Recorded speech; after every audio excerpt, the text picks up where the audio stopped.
데살로니가 후서 1장 3절에서 12절 말씀,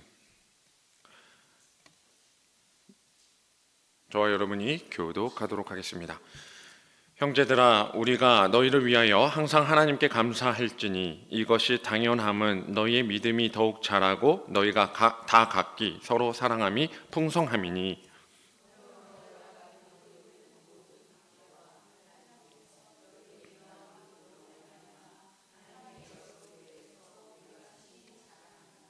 이는 하나님의 공의로운 심판의 표요 너희로 하여금 하나님의 나라에 합당한 자로 여김을 받게 하려 함이니 그 나라를 위하여 너희가 또한 고난을 받느니라.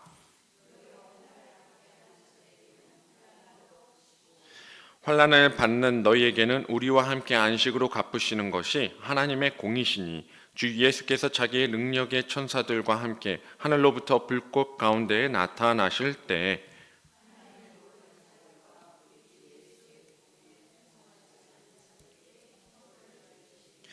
이런 자들은 주의 얼굴과 그의 힘의 영광을 떠나 영원한 멸망의 형벌을 받으리로다.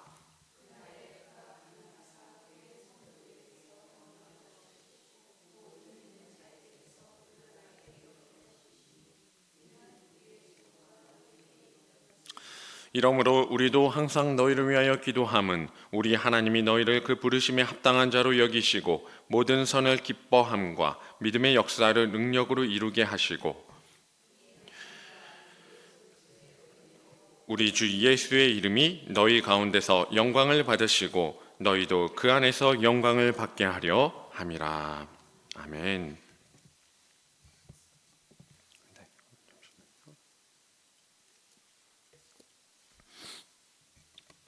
네, 오늘 말씀은 환난에서 안식으로라는 말씀을 설교 제목으로 말씀을 나누려고 합니다.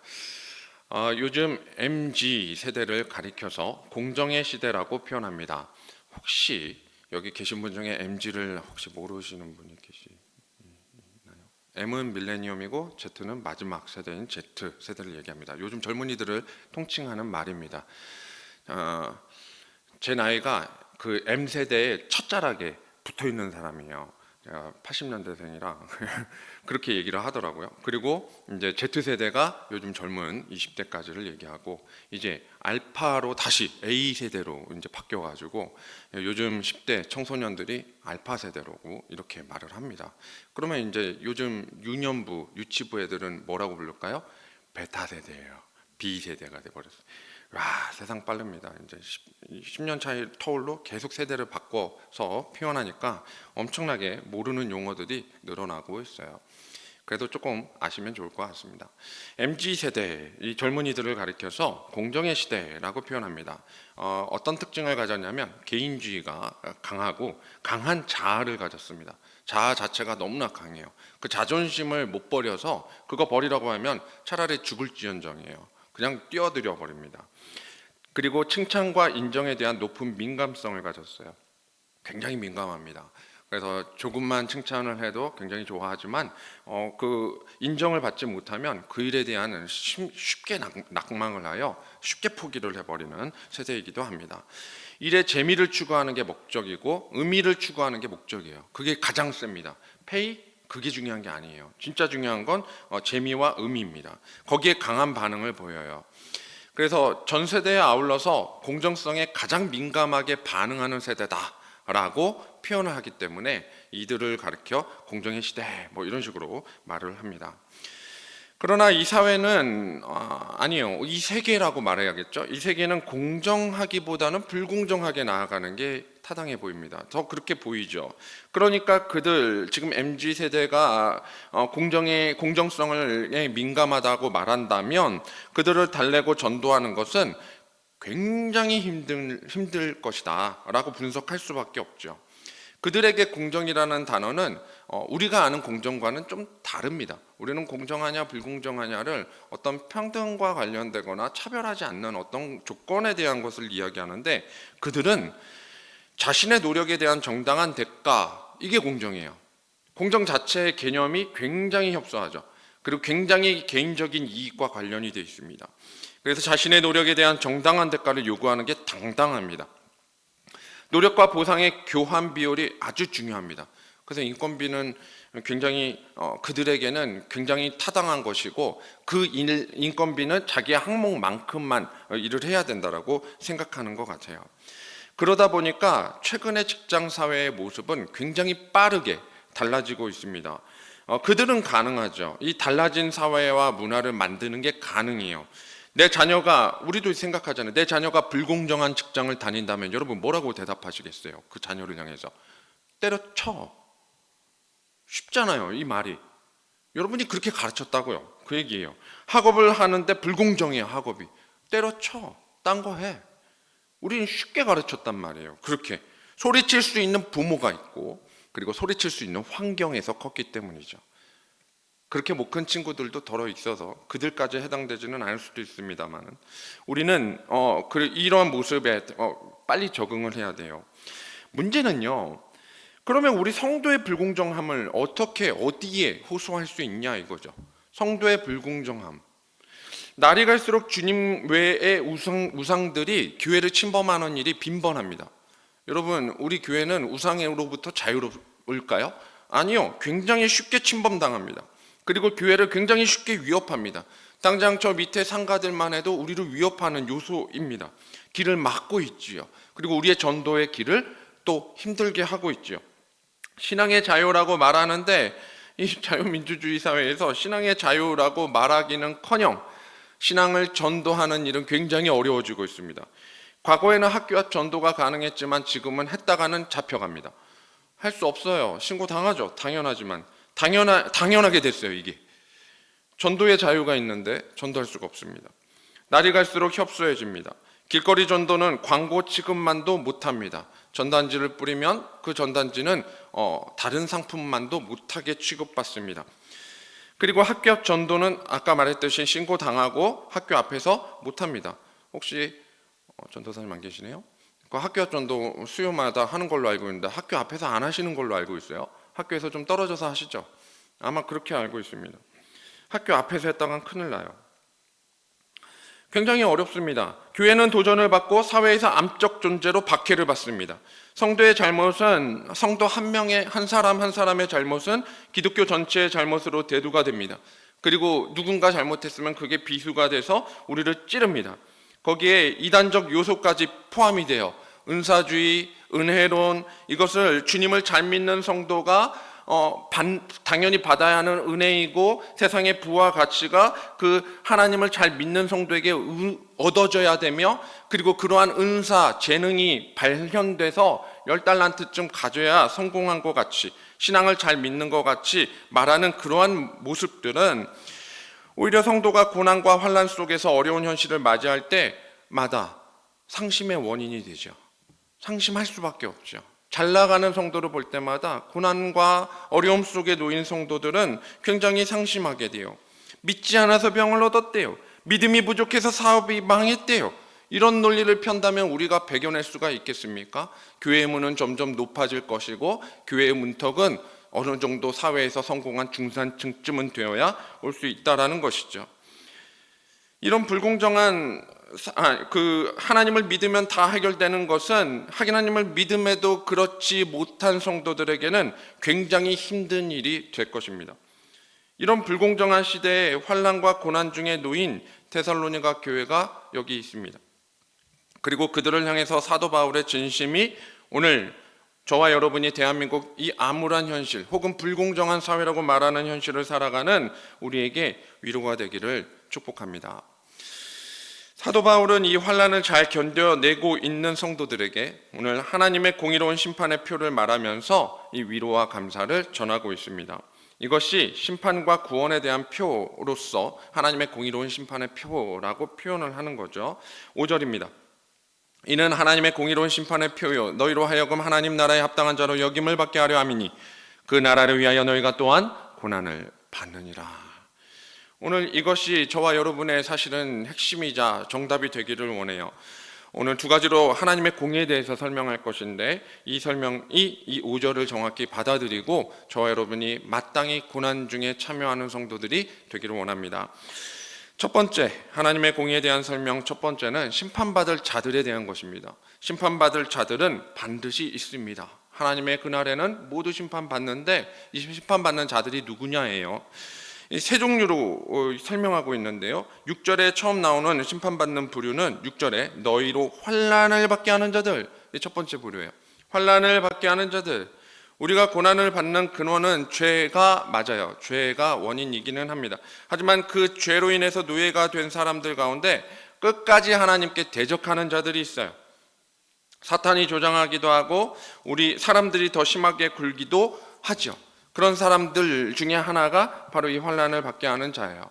혹시 우리도 다른 성도를 향해서 그렇게 대하고 있는 자가 아닌가, 너무 몰아붙이고 이렇게 싫어하고 있지는 않은가, 다른 성도를 향해서 내가 그 성도에 환난을 주는 자는 아닌가 한번 생각해 보시기를 바랍니다. 그가 합당한 자인지 판단할 근거가 나에게 없다면, 그 판단의 근거가 나에게 없는 줄 안다면 나는 환난의 전달자가 아니라 믿음과 사랑의 풍성함으로 덮어가는 십자가의 전달자가 되셔야겠습니다. 첫 번째 심판자, 두 번째는 8절에 나와 있습니다.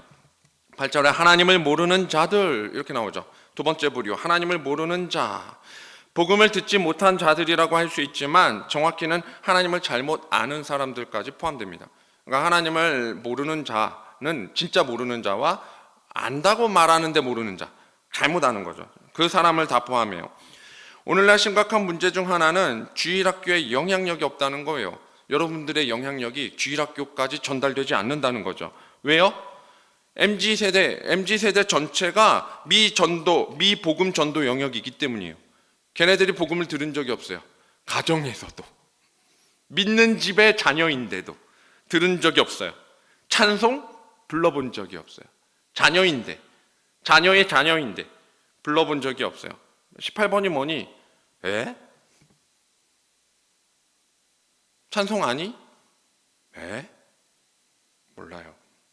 어른들의 전도는 거의 수평이동이에요. 우리가 전도해서 만약에 성도들이 왔으면 그 어른들이 온다는 건 다른 교회에 나가다가 이사 와가지고 오거나 다른 여러 가지 이유들이 있어서 신앙을 가진 자들이 교회를 방문해요. 왜냐하면 교회를 아니까 여기도 교단의 교회구나 하고 이렇게 방문하는 경우가 대다수예요. 어른들의 전도는 거의 수평이동이에요. 그러나 아이들은 뭐냐면 개척지입니다. 신앙 자체가 제대로 박혀있지가 않아요. 주일학교 나간다라고 말하지만 그건 그냥 나가는 거예요. 부모 따라서 나가는 거에 불과해요. 세대를 거듭할수록 하나님을 알던 사람들이 사라졌어요. 그래서 자기 소견에 옳은 대로 행하게끔 두고 있습니다. 사사시대랑 정말 차이가 없는 게 지금 대한민국의 현실이라는 거죠. 불과 2세대, 3세대, 4세대 신앙의 명문 가문으로서 나는 5대째 기독교 집안입니다. 그 자녀를 보면 알아요. 그렇게 말하는 성도의 자녀가 지금 교회 나오고 있는지는 말해보라고요. 그러면 알아요. 교회 나와서 뭐 하고 있습니까? 물어보면 알아요. 뭐 하고 있는지. 되게 심각하죠. 자녀 전도의 시급함을 오늘 느껴야 됩니다. 주일과 대학을 어떻게 바꿉니까? 여러분 대학과 주일을 바꿀 수 있어요? 여러분 바꾸잖아요. 주일날 면접 봐야 하잖아요. 대학 바꿔보실 수 있어요? 나는 예배에 목숨 걸겠습니다. 그래서 주일날 시험 보는 학교는 아예 가지는 않겠습니다. 불가능해요. 바꾸지도 못해요. 그것도 못 바꿔. 그리고 목사가 만약에 그 진리를 전해요. 야, 주일 성수는 너의 신앙의 결단이야. 함께 해야지. 끝까지 가야지. 했더니 부모가 와서 얘기를 해요. 목사님이 책임지실 거예요? 우리 자녀의 실패와 우리 자녀의 잘못됨을 목사님이 어떻게 감당하시려고? 할 말이 없죠. 제가 애들한테 무슨 힘이 있어요? 애들 학원 간대요. 알았다. 제가 하는 거예요. 늘. 그리고 왔으면 시험 끝났니? 시험은 잘 봤어? 잘 볼 리가 있나? 주님 앞에서 본 게 아닌데. 나중에 지옥을 확정받고 나면 그 사람들이 슬피 울면서 누구를 원망할까요? 목사 원망해요. 그때 잡아주셨어야지. 왜 안 잡아요? 왜 안 잡냐고요? 라고 말하는 그 사람들, 아마 물고 늘어질 그 부모일지도 몰라요. 굉장히 두렵죠. 굉장히 두렵죠. 거꾸로 또 못 잡았으면 못 잡았다고 진짜 진퇴양난 아닙니까? 오늘 저와 여러분이 이러한 진퇴양난의 세대의 전도 시대에 수요 전도를 하시는 거예요. 끝까지 믿음으로 나아가십시다. 마지막 세 번째 심판을 받을 자는 8절의 뒷부분에 나와 있어요. 8절의 뒷부분에 우리 주 예수의 복음에 복종하지 않는 자들, 복음에 복종하지 않는 자, 이 사람이 사실은 가장 심각한 부류입니다. 어떤 사람이냐면 복음 자체를 고의로 거부하기 때문이죠. 복음을 알아요, 들었어요, 근데 완전 거부해요. 전도해도 소용없다고, 그래서 그냥 대충 전도하는 사람에 포함될 수도 있어요. 그런 영역일 수도 있어요. 아예 전도 자체를 시도를 안 하는 사람들이, 그러면서 복음은 나는 알아요, 간직했어요, 나는 받았어요, 근데 전도할 생각이 없어요. 그냥 나만 알면 되지. 여러분은 교회 사역 안 하는 성도를 어떻게 생각하십니까? 교회에서 당연히 사역해야 되거든요. 그게 교인이거든요. 사역 안 하는 교인을 교인이라고 말할 수가 없어요. 근데 어떻게 생각하세요?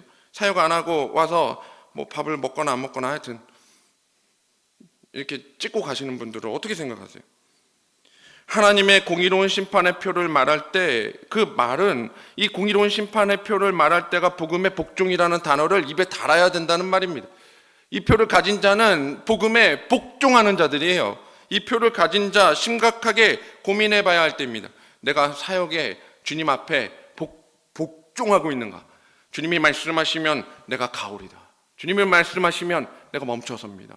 주님 뜻이 내 뜻입니다.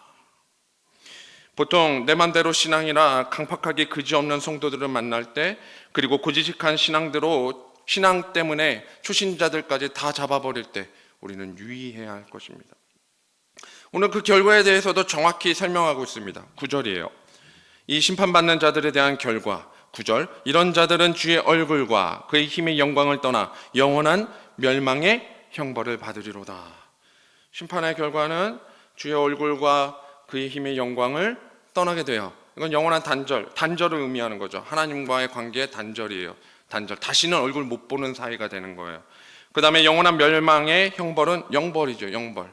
우린 잘 알고 있어요. 지옥의 가장 무서운 점은, 요한계시록을 보신 분들은 다 알죠. 가장 무서운 점은 하나님이 그 지옥을 방치한다라는 사실이에요. 던져버려요. 죽음, 불못에다가 던지는데 사망도 불못에 던지고 대적자들도 모두 불못에 던져요. 사탄과 어둠의 권세들을 모두 다 불못에 던져버려요. 그래놓고 이 둘째 부활 때 깨어난 사람들이 죽음을 보지 않죠. 왜냐하면 사망이 이미 불못으로 들어가 버렸으니까. 이제 사망이라는 형벌은 없는 거예요.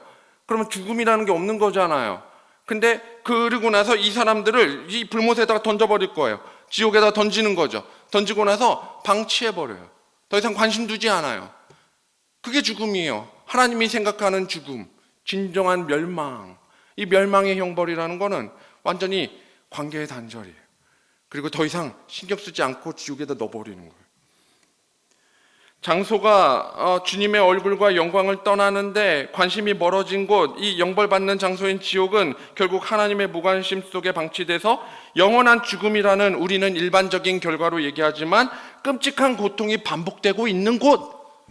그들은 죽지 않으니까, 부활해서 굉장히 고통스럽겠죠. 영원한 벌을 받는 곳이니까.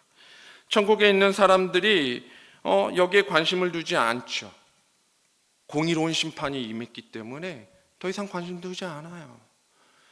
최근에 김혜자 씨가 나오는 드라마가 있습니다. 요즘 손석구 씨와 함께 나오는데, 저도 본 건 아닙니다. 근데 이렇게 시청률이 막 오르고 있다고 해서 거기에 지옥에 대해서 막 표현하는 게 나오거든요. 천국보다 아름다운 뭐 이런 제목을 가져서 천국에 간 김혜자와 손석구 씨의, 근데 그 지옥으로 아내가 끌려가니까 이거 구하겠다고 그 드라마 내용에서 남편이 아내 구하겠다고 그 안에 있는 지옥을 막 한 바퀴 도는 거예요. 벌 받는 사람들 만나고 이겨내고, 그래서 부인을 구해오는 장면이 있어요.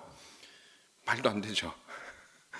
그냥 설정이에요. 지옥이 얼마나 끔찍하냐 뭐 이런 거 얘기하는 뭐 그런 내용이기는 하지만 실제로 지옥이 그 정도만 돼도 할만합니다. 다 하고 나서 나중에 갱생해서 환생하면 좋겠죠. 그러면 참 인간적이고 좋겠죠. 그렇지 않다고요. 문제는 그거예요. 아무리 보고 만족하고 싶지만 그건 답이 아니에요. 천국에 있는 사람들이 관심 두지 않는 곳, 이게 지옥이에요. 그러니 지금이 깨어 전도할 때입니다. 죽으나 사나 전도의 목숨을 걸어야 될 때입니다. 멈추지 마시기를. 또한 우리 자신을 항상 살펴서 좀 더 인내하고 사랑으로 감싸주기를 간구합니다. 심판받을 자들에 대한 하나님의 공의로움에 대해서 첫 번째 심판받을 자들이 있다라는 걸 얘기한다면, 이제 그와 반대되는 심판이 있으면 구원이 있죠. 바로 하나님 나라에 합당한 자들이 있다가 하나님의 공의입니다. 7절에 이렇게 나오죠. 이 말씀이 환난을 받는 너희에게는 우리와 함께 안식으로 갚으시는 것이 하나님의 공의시니, 이렇게 설명하고 있어요. 안식으로 갚으세요. 환난을 당한 하나님 나라에 합당한 자는 안식으로 받아요. 물론 지금의 고난은 표로 간직하게 돼요. 그래서 그 표가 나중에 안식으로 갚아지는 방식을 취하게 됩니다. 그러면 이 안식을 어떻게 여러분들은 생각하셔야 하냐면, 이 세상에서 받은 모든 고난을 다 잊어도 될 정도의 안식이에요. 내가 받은 고난이 엄청 심했을 거 아닙니까? 박해가 있었을 거 아닙니까? 근데 그 고난을 다 잊어도 되는 완전한 평안이에요. 그냥 일반적인 안식이 아니에요. 완전한 평안이에요. 보통은 우리가 여행을 가면 힐링이 되죠. 세상 다 힘들고 어려웠던 거, 지친 거 잠깐 떠나서 다 잊어도 돼 하고 그 몇 날 며칠 좀 편하게 지내다 오는 게 힐링 아니겠어요? 저도 캠핑을 좋아하는데, 캠핑 가는 이유도 힘든 속세를 떠나서 자연을 벗삼아가지고 주님이 주신 이 자연 속에서 뭐 먹고 마시고 즐기다가 오는 거. 근데 문제는 뭐냐면, 다시 돌아오면 뭐가 되죠? 현실이에요. 떠날 땐 좋아. 오는 날 너무 힘들어요. 와서 다시 현실을 자각해야 되고 돌아오는 거. 주님이 말씀하시는 이 안식은요, 이러한 단계가 아니에요. 현실을 넘어선 영원한 평안이에요. 현실을 넘어선 거예요. 돌아오지 않아도 돼요. 잊어도 돼요. 이전까지 나 모든 고난은 다 내려놓을 수 있어요. 다 주님이 닦아주실 거예요. 그리고 갚아주실 거예요. 그리고 잊게끔 할 거예요. 너무나 행복해서, 너무나 평안해서. 그렇기 때문에 나는 이제 내 일터로 안 와도 돼요. 내가 근심했던 그 헐머리를 쌓았던 그 모든 문제가 다 해결이 돼요. 그리고 주님이 재림하실 때, 주님이 오실 때까지 평생 여행 가도 돼요. 그날에는, 그 안식의 때는 평생 여행 가도 돼요. 전 우주를 탐험하는 이 모험의 세계로. 저는 그래서 이 안식하면 뭐가 떠오르냐면, 아이들이 놀이동산에서 놀다가 폐장하는 그 장면을 상상해요. 애들하고 이렇게 놀아 보면요, 애들 손잡고 놀이동산 갔잖아요. 저녁에 불꽃쇼까지 다 해요. 퍼레이드 다 끝나고 딱 하면 밤 9시에 따다다다 음악 나오면서 집으로 보낸단 말이에요. 애들 뭐라고 하죠? 안 갈래, 안 갈래, 더 있을래, 이제 그만 가자. 이거 꼬져가지고 오는 거잖아요. 얼마나 아쉬워요. 아쉬운 마음 다 담아서 집에 와요. 그리고 학교 갈 준비 해야 된단 말이에요. 어린이집 갈 준비 해야 한단 말이에요. 근데 그거 안 해도 된다고요. 얼마나 좋아요. 얼마나 좋아요. 내가 너무나 행복하고 너무나 즐거운 그곳에서 평생의 모험을 영원히 시켜주는 거예요. 천년왕국이라는 건 이러한 곳입니다. 주님이 쌓으신 곳은 우리가 더더욱 구애받지 않는 곳이에요. 그냥 가면 돼요. 이날을 알아야 우리가 인내할지 믿음을 버릴지 하겠죠. 이날에 대해서 백날 설명하면 뭐예요? 이날을 알아야죠. 7절이에요. 환난을 받는 너희에게는 우리와 함께 안식으로 갚으시는 것이 하나님의 공의시니, 그 뒤에 주 예수께서 자기의 능력의 천사들과 함께 하늘로부터 불꽃 가운데 나타내실 때, 이때까지만 기다리면 돼요. 이때가 언제냐? 주님이 천사와 함께 나타내실 때, 이 재림이죠. 특별히 천사장의 호령소리, 나팔소리 이런 걸 여기다 지금 쓰고 있지 않아요. 사도 바울은 일부러 안 써요. 이런 단어들을 빼고 뭔 단어 썼냐면 불꽃이라는 단어 썼어요. 불꽃. 성경에서 불꽃의 상징은 성령의 강림입니다. 그리고 하나님의 거룩하고 소멸시키는 특성을 바라는 것이에요. 우리의 모든 악한 것을 불살라버리고 이제 우리의 참되고 화합되는 모든 평안이 임하는 그때를 불꽃으로 얘기하는 거죠. 그 불꽃이 임할 때 변화된 사람과 그 불꽃이 임할 때 거부한 사람이 뭐가 되냐면 양과 염소로 구별되게 되는 거예요. 불꽃이 임하면 나 염소인 줄 알았는데 뭐 돼요? 뿔이 사라져요. 양 돼요. 거룩한 양 돼요. 불꽃이 임하면. 근데 불꽃이 임해도 어떤 사람은 거부당해서 그대로 염소예요. 그대로. 이때 안식에 참여하는 자들에게 임하는 모습이 오늘 10절입니다. 10절 말씀. 그날에 그가 강림하사 그의 성도들에게서 영광을 받으시고 모든 믿는 자들에게서 놀랍게 여김을 얻으시리니, 영광을 받으세요. 여러분도 아시겠지만 우리가 영광일 리는 없어요. 여러분이 영광스러우면 그건 주변에 질투와 시기를 받는 일이 돼버립니다. 영광스러울 이유가 없어요. 그리고 그럴 수도 없습니다. 근데 주님이 우리를 영광스럽게 받으신대요. 이 표현 자체가 굉장히 은혜롭지 않습니까? 영광될 우리가 아닌데, 영광스러운 우리의 모습이 아닌데 주님이 영광으로 받으신대요. 그런데 그 우리를 영광스럽게 만드셔서 받으신다는 거거든요. 그러니까 원래는 우리가 영광스럽지 않은데 우리를 영광스럽게 불꽃이 임하사 우리를 변화시켜서 우리에게 성령 충만함으로 완전히 영화의 길로 갈 수 있는 그 성화의 단계로 완성시키는 거예요. 그렇게 해서 영광 받으시는 모습으로 비추어지는데, 이 모습이 12절에 이렇게 나와요. 우리 하나님과 주 예수 그리스도의 은혜대로 우리 주 예수의 이름이 너희 가운데서 영광을 받으시고 너희도 그 안에서 영광을 받게 하려 함이라. 영광이 어떻게 해요? 이게 가능한 이유가 뭐예요? 오늘 이 이유에 대해서 정확히 나오죠. 우리 주 예수 그리스도의 은혜라는 거예요. 우리에게 주어진 복음의 능력이에요. 이게 복음의 능력이에요. 심판에 받을 자들에 속했던 우리가 완전히 값없는 은혜라고 말하는 이 십자가 복음이 우리에게 주어졌어요. 그래서 그리스도를 증거하는 믿음이 오늘 우리에게 주어진 거예요. 이게 10절 뒤에 이렇게 덧붙여졌죠. 가로 열고 가로 닫고 10절 뒤에 우리의 증거가 너희에게 믿어졌습니다. 믿음이 생긴 거예요. 그대로 전달된 거예요. 그리스도를 증거하는 이 믿음이 사도 바울이 그렇게 고집했던 모든 것을 배설물로 여기고 내 안에 그리스도를 자랑하려고 내가 가진 모든 스펙과 내가 가진 모든 업적은 다 배설물이에요. 그 이유가 뭐예요? 그 그리스도를 자랑하려고, 그걸 전해서 그 그리스도만이 우리 모두에게 전달되기를 원한 겁니다. 야, 너도 그리스도로, 그 은혜로 믿음이 생겼느냐? 야, 나도 그래.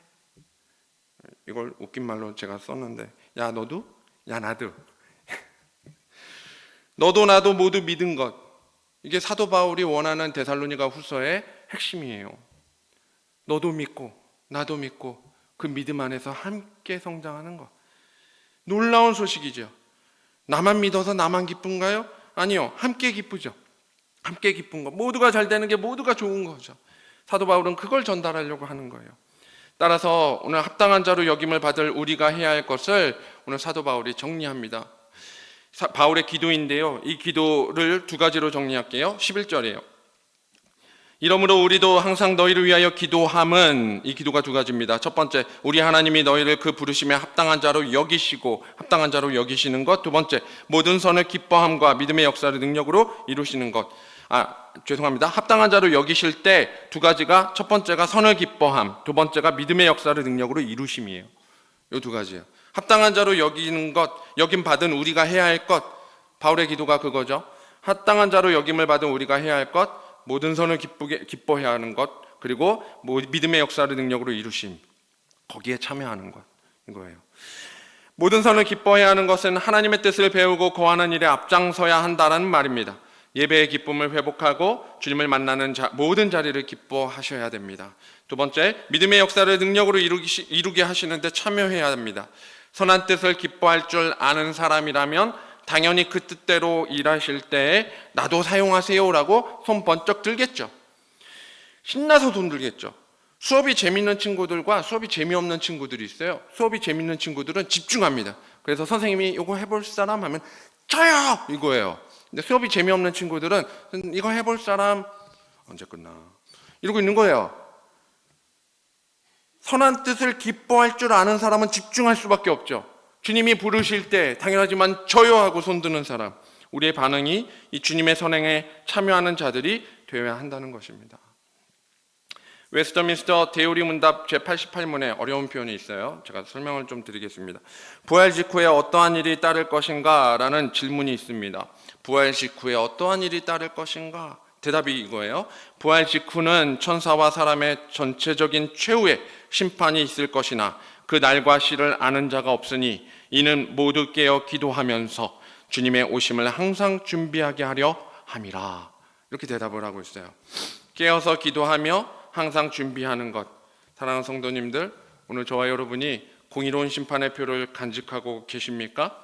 그것은 주님의 은혜로 우리에게 주어진 이 믿음이요, 우리의 유일한 자랑 예수 그리스도의 복음의 복종으로 드러난 삶입니다.